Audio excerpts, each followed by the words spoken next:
What a finish, crazy ending! Gustong-gustong bantayan ni Anthony Edwards si Kyrie Irving pero anyari, na-stress si Ant-Man sa ginawa ni Uncle Drew. Parang prime Kyrie lang, nasugatan pa si Luka halimaw sa crunch time. As expected mga idol, si Anthony Edwards ang bumantay kay Kyrie Irving habang primary defender naman ni Luka Doncic itong elite defender na si Jaden McDaniels. First quarter pa lamang ng Game 1 ng West Finals, Kyrie Irving tough shot kontra dito kay Karl Anthony Towns. Sinundan pa yan ng cutting baseline shortstop, pasok ang push shot ni Uncle Drew.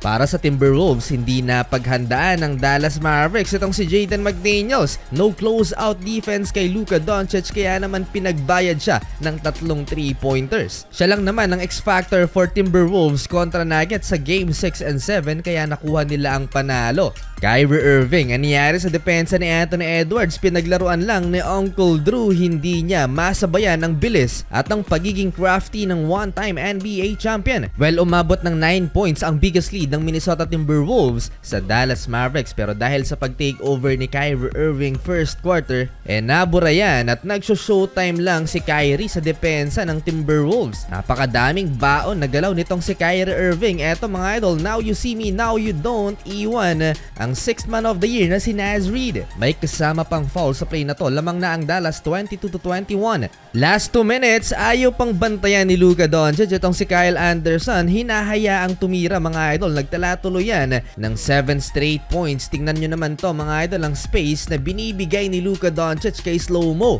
Natapos ang first quarter sa 3-pointer ni Anthony Edwards 33-27. Lamang ang Timberwolves 13 points for Kyrie Irving. Second quarter, almost perfect shooting for Jaden McDaniels, 14 points na so far. Well, nagkaroon ng adjustment sa depensa ang Timberwolves. Dahil nahirapan nga si Anthony Edwards kay Kyrie Irving, si Jaden McDaniels na ang tumao kay Uncle Drew pero iniwan lang ni Kyrie. Dito mas lamang ang Dallas Mavericks sa transition points kaya hindi gaanong maramdaman din ang depensa ni Karl Anthony Towns. Mukhang hindi effective ngayon ang one-on-one defense ni Anthony Edwards. Kahit kay Luka Doncic napaglaruan lang din ang depensa niya. Mukhang hindi yata masaya ang match-up ni Anthony Edwards kay Kyrie Irving at Luka Doncic. Eto na naman, Uncle Drew, iwan si Anthony Edwards, sumabay pa si Naz Reid. So far dito sa second quarter, buhat ng mga role players ang Timberwolves, Jaden McDaniels, Kyle Anderson, at nagsisimula na rin kumana ang kanilang second option sa scoring na si Karl Anthony Towns. Laging may sagot ang Dallas Mavericks sa Minnesota Timberwolves fast pace ang kanilang counter sa home team. Na-expose tuloy ang kahinaan ng kanilang Twin Tower. Papatapos ang first quarter, Anthony Edwards bumitaw ng napakalayong 3-pointer pero agad na sinagot niya ni Kyrie Irving back-to-back. Pinanis ang depensa ng Defensive Player of the Year. Grabe tong si Uncle Drew, last 1 second nakakuha pa ng end 1 play. Kontra sa 2024 All-Defensive second team na si Jaden McDaniels. 62-59 halftime, tatlo lang hinahabol ang Dallas Mavericks, 24 points for Kyrie Irving.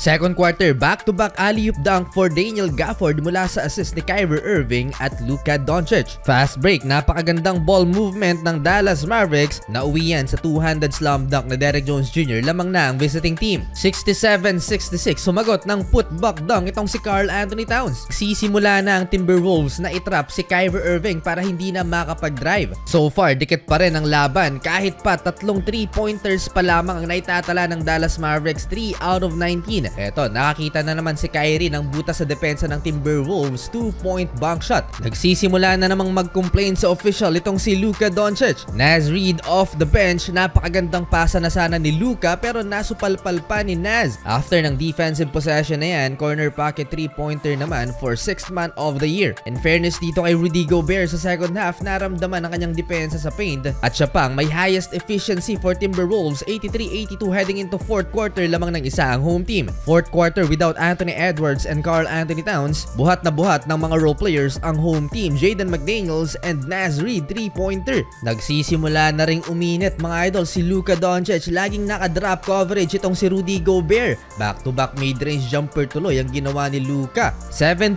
run ng Dallas Mavericks, lahat yan ay nagmula sa kanilang superstar na si Doncic. Lamang na ulit ang Dallas Mavericks, 91-89, 9-minute mark ng final quarter. Nagtuloy-tuloy ang run ng Dallas Mavericks, hindi pa rin nila magawa ng paraan para mapigilan itong si Luka Doncic. Grabe pa yung dalang energy ng kanilang rookie big man na si Dereck Lively II.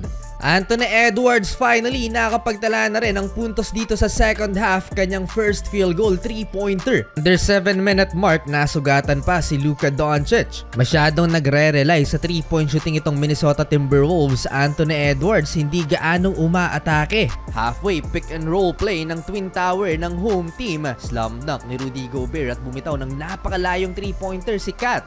Parehong pagod na ang magkalabang kupunan. Sagutan ng tres mga idol, Anthony Edwards 3-pointer and Luka Doncic counter 3-pointer step back. 1-point game, 102-101 last 3 minutes. Eto, PG Washington ang tagapagligtas ng Dallas Mavericks, corner wide open 3-pointer. Tumingin pa sa bench ng Minnesota, Karl Anthony Towns na tawagan ng crucial basket interference. Close call yon pero hindi na binawi ng official ang kanilang desisyon. Take over sa crunch time mga idol, si Luka Doncic step back jump shot 33 points, 106-102. Foul game ang nangyari last 10 seconds. Kinulang sa gas mga idol ang Minnesota Timberwolves sa huli, panalo ang Dallas Mavericks.